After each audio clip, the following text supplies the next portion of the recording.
Let me be clear about this. This isn't just another list of Bible verses telling you to stop lusting. You've heard that before. But what if I told you there are 10 specific Bible verses, yes, 10, that have helped countless believers break free from sexual temptation, not just for a day, but for good? These verses don't just scratch the surface. They go deep to the root, rewiring how you respond spiritually in the very moment temptation appears. Because here's the truth. Lust isn't defeated by guilt or shame. It's defeated by truth that sets you free. And listen closely. Verse number 4 contains a powerful psychological insight that most Christians completely miss.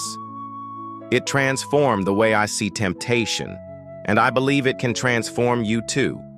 So if you've ever felt trapped, if you've been fighting this battle quietly, maybe for years, stay with me. There is hope. There is healing. And it all begins with the Word of God.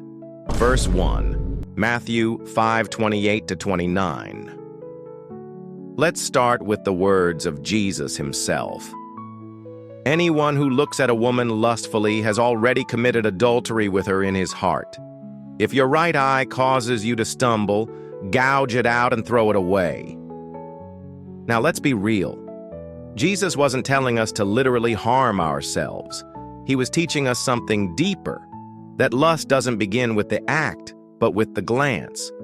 And here's the insight. The first look is instinct, but the second look is a choice. That's where the battle is won or lost. So here's what I want you to try. When temptation shows up, don't argue with it. Don't entertain it. Bounce your eyes. Shift your gaze. Quote this verse out loud if you must. It's not about guilt. It's about training your spirit to intercept sin before it takes root. Verse 2, 1 Corinthians 6:19-20. Let me ask you something. When was the last time you truly saw your body the way God sees it? 1 Corinthians 6:19-20 reminds us, your body is a temple of the Holy Spirit. You are not your own. You were bought at a price. Think about that. Your body, yes, your actual body, is holy ground, not a battleground for guilt and shame. You don't belong to lust. You belong to God. Here's what changed everything for one man I spoke with. Every time temptation hit, he'd put his hand over his heart and whisper, "This is God's temple." That one simple act, physical, spiritual, intentional, became a sacred pattern interrupt. Within weeks, it broke a 15-year addiction. It's powerful when you stop trying to fight alone and start remembering who lives inside of you, the Spirit of God Himself. What if the next time temptation comes, instead of giving in, you reminded it whose body it's messing with? Verse 3, Philippians 4:8. Sometimes the problem isn't just what we're looking at, it's what we're thinking about. Philippians 4:8 says, "Whatever is true, whatever is noble, whatever is right, think about such things." You see, your mind isn't just a battlefield, it's a container. And you can't just empty a container. You have to fill it with something better. That's why willpower alone isn't enough to fight lust. You need a mental playlist. One filled with God's truth, beautiful memories, meaningful goals, and scripture. Something ready to play the moment temptation shows up. Let me ask you, what do you think about when no one's around? Because that's what shapes your soul. Here's the challenge. Build your Philippians 4:8 playlist today. Write it down. Memorize it. Speak it out loud. Studies say it takes just 90 seconds of focused thought to change the course of a temptation. So when that moment comes, be ready to hit play on truth. Verse 4, Psalm 119, 9-11. Let me ask you something deeply personal. What's stored in your heart? Psalm 119 says, "How can a young man keep his way pure?" By living according to your word. I have hidden your word in my heart, that I might not sin against you. It doesn't say, I've read your word. It says, I've hidden it. The original Hebrew word means to treasure, to store deeply. Why? Because in moments of temptation, we don't rise to the occasion. We fall back on what we've stored. Here's a practice I share often. Record yourself slowly reading these 7 verses. Then listen to that recording every day for 21 days. Neuroscience confirms.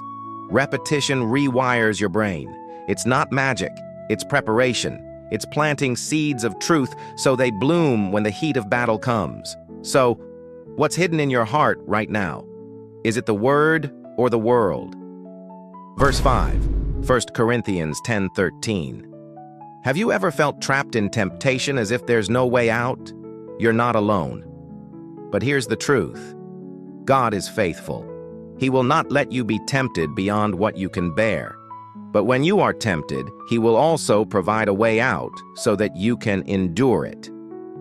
1 Corinthians 10:13. That means every single temptation you face has an exit sign. But the problem is, we're often so focused on the temptation itself that we miss the door God already opened. Here's what I challenge you to do. The moment temptation hits, ask out loud, God, where's the way out? Then move, change rooms, step outside, call someone, look for the door, and walk through it. It's not about wishing temptation would disappear. It's about learning to recognize the escape that's already there. Because God didn't just promise to help you cope, He promised to help you overcome. Verse 6, James 4:7-8. Most people try to fight temptation with raw willpower and wonder why it doesn't work. But the Bible gives us the sequence for real spiritual victory. Submit yourselves then to God. Resist the devil, and he will flee from you. James 4:7. Notice the order. Submission comes before resistance. Why? Because you don't have the strength to win this fight on your own. But when you submit to God, when you surrender the moment to Him, you activate a power greater than your own. Here's a powerful practice. When temptation hits, raise your hand, even just slightly, and whisper, God, I submit this moment to you. Then say with authority, Satan, I resist you in Jesus' name. This is more than a ritual. It's a spiritual reset. You're not just saying words. You're stepping into alignment with the one who already won the battle. Victory isn't about being strong. It's about being surrendered. Verse 7, Romans 12:2. Let me tell you something many people overlook. You don't win the battle against lust by trying harder. You win it by thinking differently. Romans 12:2 says, Do not conform to the pattern of this world, but be transformed by the renewing of your mind. That word, transformed, in the original Greek, metamorpho, the same root word we get metamorphosis from, like a caterpillar becoming a butterfly. This isn't about being a better behaved sinner. It's about becoming a new creation, from the inside out. So here's the practice. Every morning, visualize the moments where temptation might show up that day. Then rehearse how you'll respond, not with panic, but with Scripture. This mental preparation wires your brain for victory before the fight even starts. You don't have to be stuck in old patterns. You can be transformed. But the change begins with your mind. So, what are you feeding your thoughts today? Verse 8, Psalm 101, verse 3. Let's talk about your eyes, because what you choose to look at can shape your spirit more than you realize. Psalm 101, verse 3 says, I will set no worthless thing before my eyes. That's not just a poetic line, it's a powerful commitment, because every time you expose your eyes to darkness, you're inviting that darkness into your soul. Let me ask you, What are you putting in front of your eyes when no one's watching? What shows, images, or videos are quietly stealing your peace? You can't pray for purity while feeding on impurity. It's time to take responsibility. Start here. Audit your devices. Unfollow accounts. Install filters. Be ruthless about what gets your attention. Holiness doesn't happen by accident. It starts with small decisions, like what you choose to look at or look away from. Your eyes are gates. What you allow in will either build you up or break you down. Verse 9, Proverbs 4:23. Let me ask you a tough question. What's going on in your heart right now? Proverbs 4:23 says, "Above all else, guard your heart, for everything you do flows from it." That means your words, your habits, your desires, they don't start at your hands or your eyes. They start deep inside. The heart is not just where we feel, it's where we decide, where we dream, where we drift. That's why true purity can't be reduced to just behavior management. You can block websites, delete apps, even change your phone. But if your heart is still unguarded, temptation will find another way in. So here's the real work. Daily surrender of your heart to God. Invite Him into your thought life, your emotions, your hidden places. Because when the heart is clean, the rest of you follows.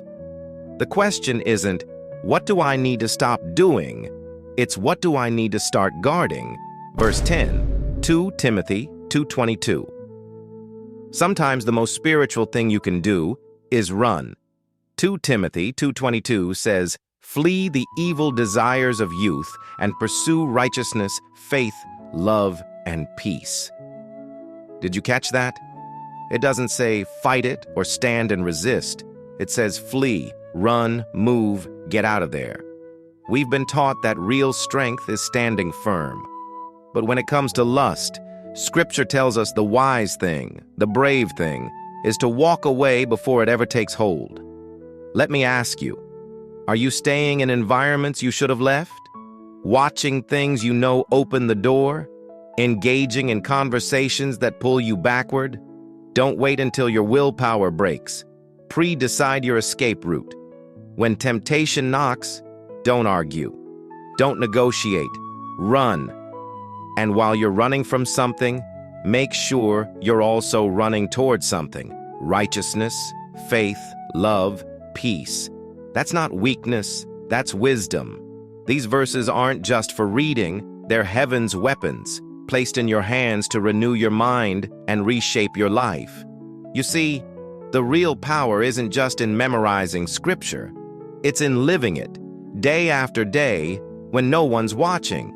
The breakthrough doesn't come from a one-time prayer, but from consistent application, even when it's hard, especially when it's hard. So here's my invitation to you. If you're ready to fight differently, if you're tired of falling and you're ready to stand in freedom, type the word freedom in the comments right now. Let that be your first public declaration. Because God's word wasn't given just to inform you, it was sent to transform you. These verses are not ancient history. They are living medicine, tailor-made for the exact battle you're facing today. So don't leave them on the page. Pick them up, use them, and walk in victory. This is your moment, and freedom is closer than you think. So, what do you do now? Here's the truth. Don't wait for the temptation to become unbearable. Start applying these verses at the very first sign of weakness. When that thought creeps in, when your guard starts to slip, when no one else is watching. Here's how you can begin today. Write down all 10 verses, or print them. Post them where you'll see them. Your mirror, your dashboard, your phone wallpaper. Listen to them each morning. Speak them each night. Let them sink deep. Send this video to someone who's fighting a quiet battle. Your one act of obedience might be their breakthrough. And if these truths have already started stirring something inside you, subscribe to this channel for more weekly encouragement and tools to keep walking in freedom. You are not in this battle alone. God is fighting with you and for you. So step out, stand firm. Freedom isn't a dream, it's your next step.